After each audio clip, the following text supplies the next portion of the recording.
आज हम बहुत ही इंपॉर्टेंट टॉपिक पे बात करेंगे स्ट्रोक, जिसको हम आम भाषा में लकवा भी कहते हैं। यह तब होता है जब हमारे दिमाग तक ले जाने वाली ब्लड सप्लाई अचानक से कम हो जाए या पूरी तरीके से बंद हो जाए।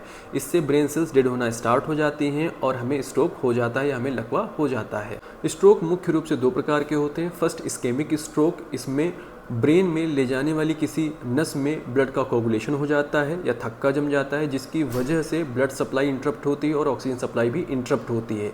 80% केसेस जो होते हैं वो इस्केमिक स्ट्रोक के ही होते हैं। दूसरा हेमरेजिक स्ट्रोक, इसमें ब्रेन की कोई ब्लड वेसल्स का रप्चर हो जाना या फिर ब्लड का कोगुलेशन हो जाना या ब्लड वेसल्स का बर्स्ट हो जाना, ऐसी कंडीशन को हम हेमरेजिक स्ट्रोक बोलते हैं। स्ट्रोक को जल्दी पहचानने के लिए फास्ट तरीका हम लोग अपनाएंगे। कैसे हम पता लगाएंगे किसी को स्ट्रोक हो रखा है? तो फास्ट में हम सबसे पहले एफ डिनोट करेंगे।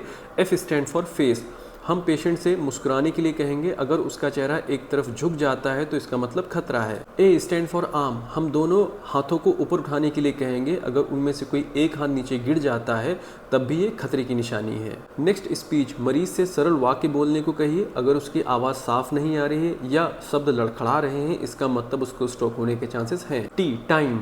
आप तुरंत एम्बुलेंस बुलाएं, इसमें बिल्कुल भी लापरवाही ना करें। अगर फास्ट में से आपको एक भी लक्षण दिख रहा है तो ये स्ट्रोक हो सकता है। स्ट्रोक में सबसे पहली जांच सीटी स्कैन, जिससे हमें ये पता चलता है कि ब्लड का थक्का कहाँ पे बना हुआ है या कहाँ पे कोगुलेशन है, जिससे ये भी पता चलता है कि किस प्रकार का स्ट्रोक इन्हें हुआ है। स्ट्रोक एक मेडिकल इमरजेंसी है। हर मिनट हजारों कोशिकाएं ब्रेन की डेड हो रही हैं।